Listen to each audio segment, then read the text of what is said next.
السلام عليكم ورحمة الله وبركاته، متابعينا متابعين قناة تربية الطيور مع الحواوشي على اليوتيوب، أهلا وسهلا بيكم. احنا هنتكلم معاكم النهارده عن حاجة بتحصل عندنا كلنا كل سنة وانتم طيبين بمناسبة رمضان، يعني كلها 20 يوم و 25 يوم رمضان داخل علينا.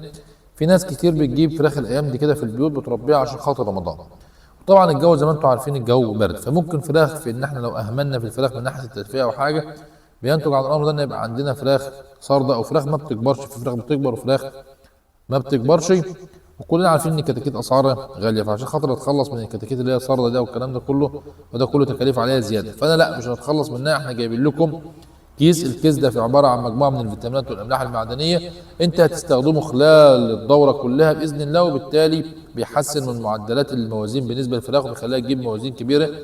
والفراخ اللي هي صارده دي بيساعدها ان هي كفتح شهيه، يعني بيساعدها ان هي تاكل كميات كبيره من العلف، وبالتالي بتزيد معاك بسرعه او بيحسن من تحويلها بالنسبه للعلف. والكيس ده طبعا سعره مش غالي، انت بتستخدمه بعد كل تحصينه من التحصينات اللي انت بتحطها. لو عاوز تستخدمه كل يوم مفيش اي مشكله خالص، يعني انت ممكن تجيب لك كيس او كيسين طول الدوره، وسعره زي ما قلت لكم مش غالي. هو عباره عن فيتامينات وفي رافع مناعه وفي فتح شهيه، يعني هي مجموعه من الفيتامينات مع بعضها بالاضافه للاملاح المعدنيه كمان، فهو بيعوض نقص الحاجات دي كلها. فبالتالي انت الفراخ اللي عندك اللي بتبقى ضعيفه بتجيب موازين وبيحسنها، وبالتالي مش هتقدر يعني ايه الصرده اللي عندك مش هيبقى في صرده باذن الله في التربيه اللي انت هتجيبها لو انت استخدمته حتى من اول يوم. واحنا كنا عارفين ان احنا عندنا بنستقبل الكتاكيت في الاول على مثلا مضاد حيوي 3 ايام، انت ممكن تحطه بعدها 3 4 ايام بعد كل تحصينه. لما تحط تحصينه الكوكسيده برضه تقدر تحطه بعدها 3 4 ايام.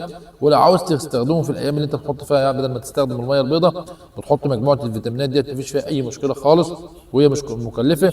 والكيس ده هو كيس البانش اللي احنا مورينه قدامكم دلوقتي. والكيس ده هو عباره عن مجموعه من الفيتامينات زي ما انتم شايفين، فيتامين الف وفيتامين د 3 وب 12 والكلام ده كله، بالاضافه للاملاح المعدنيه اللي موجوده فيه. فده كله بيعمل على تحسين ايه؟ يعني بيخلي الفراخ اولا فتح شهيه، فيخلي الفراخ تاكل كميات كبيره من العلف، فبالتالي ده بيساعد ان هي تجيب موازين. بالاضافه كمان ان هو بيحسن عمليه الهضم بالنسبه للفراخ، يعني اي حاجه الفراخ بتاكلها بتستفيد بيها وبتحولها اللحم بطريقه مباشره، فبالتالي ده بيحسن من موازين الفراخ، وموازين الفراخ بتجيب موازين معانا كبيره جدا.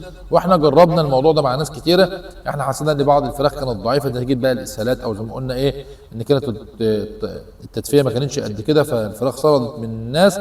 لما ادينا لهم الكيس ده وابتدينا نشتغل عليه طول الدوره بسم الله ما شاء الله موازين كويسه، حتى الفراخ الكبيره بيساعد ان هي تجيب موازين كويسه. وكمان ده مجموعه من الفيتامينات، يعني مش بتضر ولا بتعمل اي حاجه خالص، غير انك تحط لا قدر الله هرمونات ما انتش عارف ايه مصدرها او مثلا ايه اضرارها عليك. انما دي مجموعه من الفيتامينات، هي كل القصه ان هي بتحسن زي ما بيقولوا ايه، بتحسن الاستهلاك، يعني هي فاتح شهيه بتخليهم ياكلوا. بالاضافه كمان ان هي بتخلي الفراخ تستفيد اكبر استفاده من العلف اللي بتاكله اللي هو تحسين الهضم والكلام ده كله.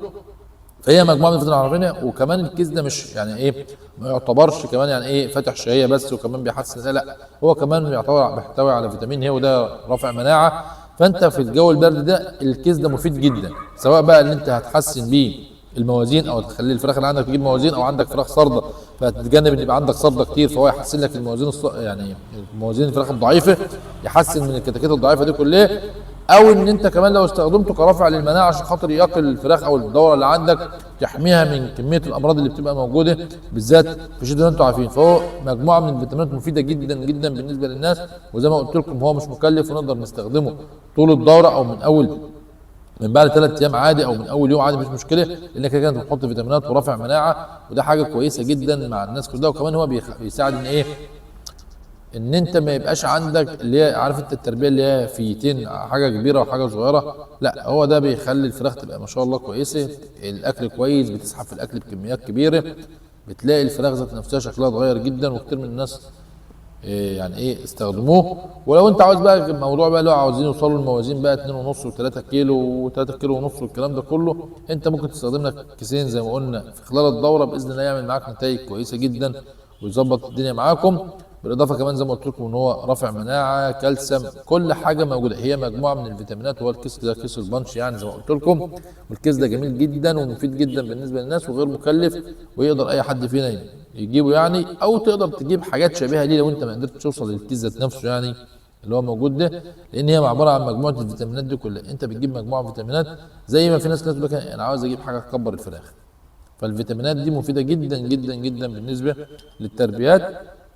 ولو باذن الله لما تستخدموه زي ما قلت لكم احنا استخدمناه وجايب نتائج مع الناس كويسه جدا. بالاضافه كمان ان هو لو انت عندك حمام ما بيبيضش مثلا، او عندك فراخ ما بتبيضش وعاوز انتاج البيض بتاعهم يبقى زياده او يبقى شغال كويس جدا، لو عندك الحمام مريح حتى كمان ما بيطلعش ولد، فهو مجموعه من الفيتامينات مفيده او متعدده الاغراض زي ما بيقولوا. باذن الله لما تستخدموه مش هتندموا باذن الله، ويعمل معاكم نتائج كويسه. ولو عجبكم الفيديو هنعمل لايك وشير على الفيسبوك، وتابعونا على قناه تربيه الطيور مع الحوشي على اليوتيوب.